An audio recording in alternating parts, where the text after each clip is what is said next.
According to Ian Rappaport, sources say the Bears are trading the number 1 overall pick to the Panthers in exchange for big-time compensation, including multiple first-rounders. Chicago loads up and lands at number 9, while Carolina can draft its quarterback of the future. Now, I haven't seen the big one that you guys are talking about. Give me the other details, Waddle. You want the compensation? Yes, give me the compensation from Shefty. Pick number 9. Pick number 61, a first-round draft pick in 2024, a second-round pick in 2025, and wide receiver DJ Moore. So they're getting DJ Moore, a guy that we have talked about a lot, and we're interested in last year, and now they're getting yet another wide receiver. What do you, Robert Mays, your breakdown?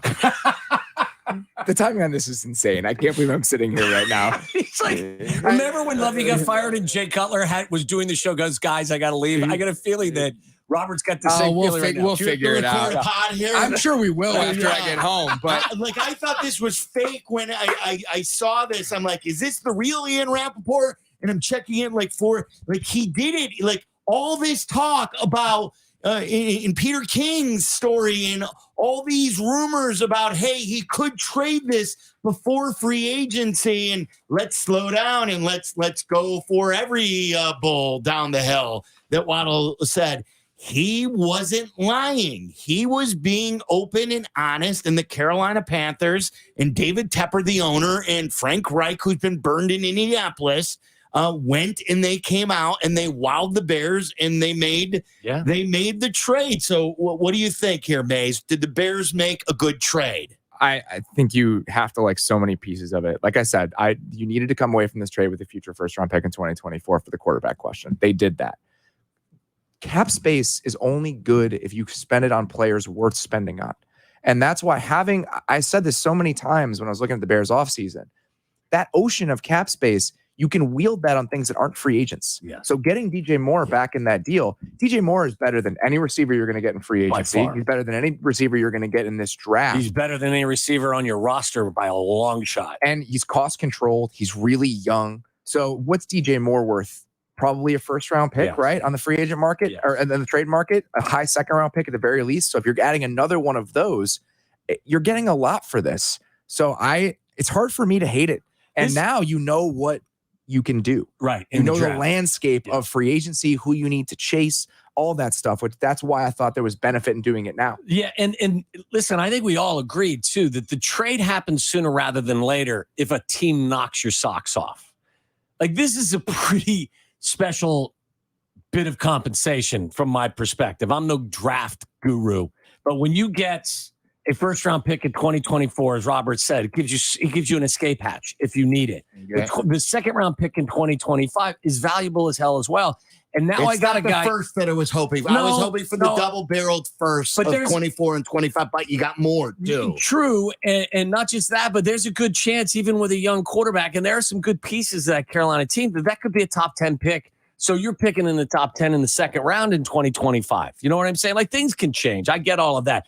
But now you also have an answer. As Robert said, there was nobody in free agency at the wide receiver position that is on the level of DJ Moore. This is where your cap space comes into play. You know, I'm just repeating things that Robert said. So I'm not shocked that the deal was made this early, as long as the compensation was wow me compensation, and I'm wowed. So it's a good deal from where I sit.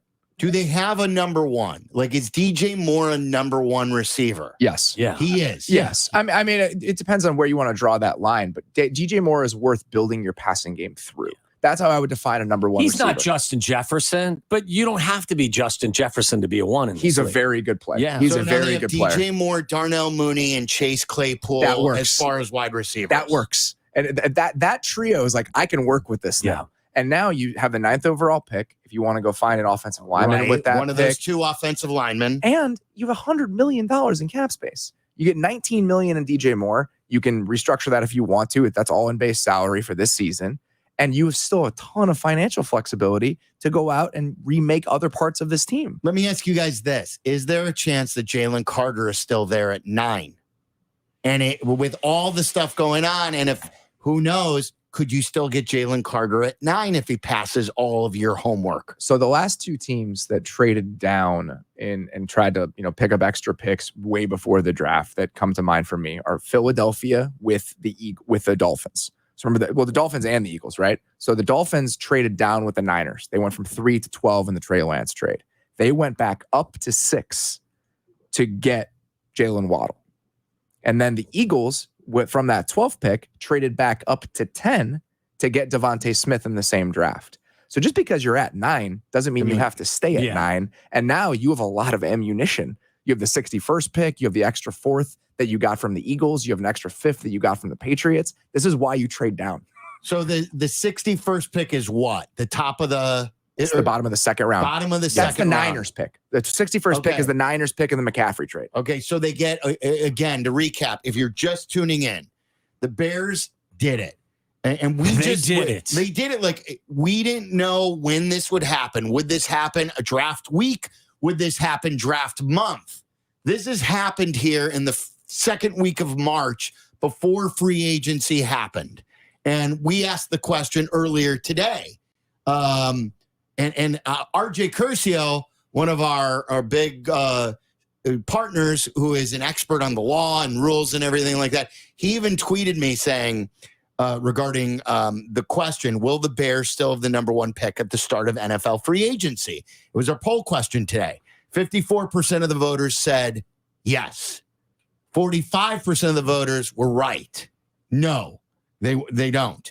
RJ Curcio said, in order to get a first-round pick in 2025, I think by the CBA, Robert, you may be familiar with this, it has to be in the new league year. You can't trade for, I don't think, a first-round pick or something like that. Beyond the 2 years in advance, you're saying. Or something like that. I have not heard of that, but it seems possible.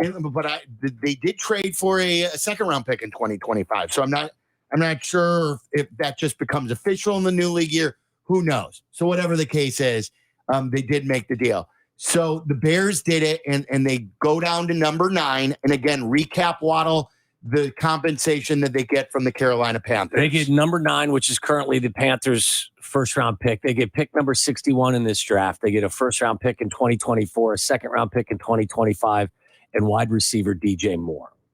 And DJ Moore's contract, Robert, was what? Like, they inherit the contract, which isn't. And it was signed before the wide receiver market blew up. Right. So his contract was for 3 years and $61 million was his extension. So over the next 3 seasons, DJ Moore's cap hits for the Bears will be $20 million this year, $16 million or so in 2024, and $15 million in 2025. Which is all very digestible Yes. for a team that's got space the way that they do. Now, because there's, I assume, like no dead money remaining on that deal, he has $1 million roster bonus in 2025. If you want to renegotiate or restructure some of that deal and borrow from that $20 million this year, you can easily do it if you wanted to. This reminds me of when the Bills traded for Stephon Diggs. Stephon Diggs had already signed his extension. It was a below market extension. They didn't redo it. I mean, for 2 years, I believe he played on that contract. And if you look at it compared to other players in the position, Stephon Diggs is a better player than DJ Moore, but it felt like a bargain. And I think you could be looking at this exact same thing. You think about the extensions, Tyreek Hill, Adams, AJ Brown have signed. This is a lot less than those. And like you guys were saying, DJ Moore is in essence their first signing of the free agency period. That's how I look at it. Yeah, right. I mean, I always felt that whether it was making a trade for, and we even talked about Carolina, and the name I used was Brian Burns. And I know that they weren't trading him. I get it. But as I said, if you make a trade with a team like Carolina, there's a very good chance it is going to include an accomplished player that serves the purpose of signing somebody in free agency. And again, this is what having all of the different assets at your disposal does for you if you're the Bears. That's why flexibility matters. Yes. I just got a text message from Mike Tirico. I'm going to read it. I don't know if you wanted me to read this on the air or not. I assume. Does it say do not read on the air? It doesn't say do not read on the air, but I'm going to read it anyway. Tirico texted me here. Let me go get to both of them so I could read it. He said, wow, what a freaking haul. Yeah. And he said, trading with a billionaire who wants to win is question. awesome. That's why we focused on Carolina and Tepper as well. I mean, I think you go beyond that too. It's the urgency from the owner. We've seen that over the last couple of years, but it's the cycle that both the GM and the head coach have been on for the last 3 seasons. Scott Fitter was on he wasn't there when they signed Teddy Bridgewater, but the Sam Darnold train, the Baker Mayfield train. Right. And then you look at what happened with Frank Reich and Indy. Yes. Cycling between all those different guys. They want off that ride. Yeah. They want a guy they can build around on a rookie deal. And now they have it. Who they're going to pick with that pick is fascinating to me. Yeah. I mean, you could go a bunch of different directions. If right now, Anthony Richardson would be my guess. Really? Yes. And how would you respond to that? Wow. Just a gut feeling. I think just a gut feeling based on that could be the best thing for the Bears. Yes, because he's the furthest away. In my opinion, yeah, potentially. If they would take him, isn't he the biggest project? Your first and second round picks would be higher. Potentially, yes. That's absolutely a possibility. That's based on nothing other than conversations I've had with people that are very loose. But that's just a gut feeling that they want the traits guy, and that's why they're willing to go that far up to get him. Interesting. No. Again, the Bears, like you said, they could go back up a couple of spots. What are we thinking at 9?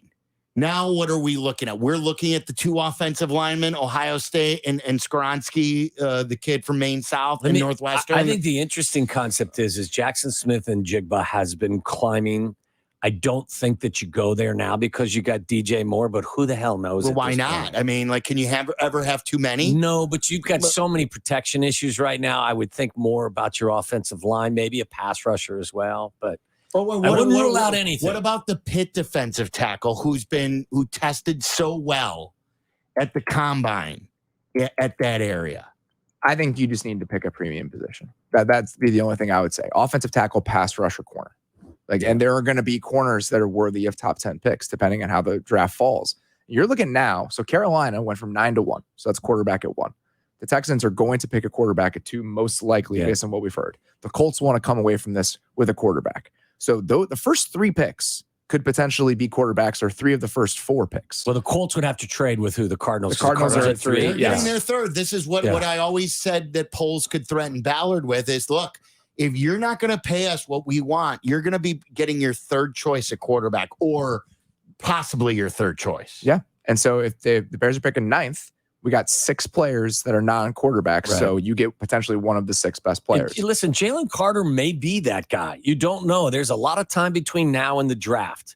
Maybe things happen that make him a more viable pick. I don't know. It's not Will Anderson.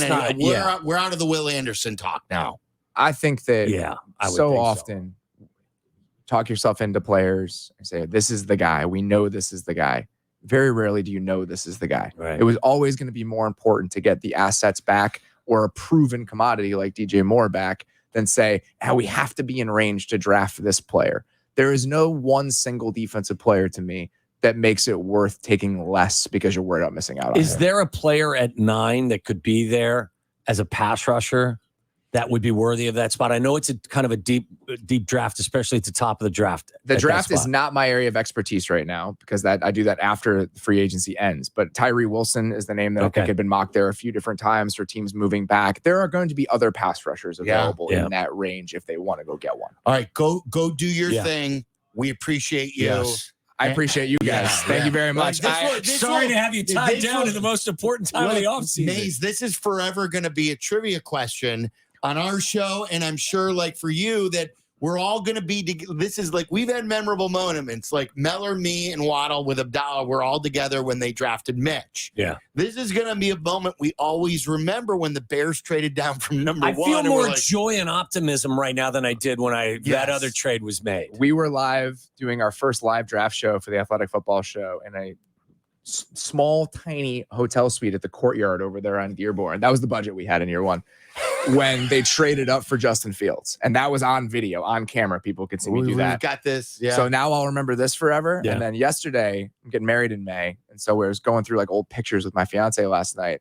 And there's a photo of me in my old apartment building in River North the night that Mitch got drafted. And I'm curled up in the fetal position on the couch because I was so upset.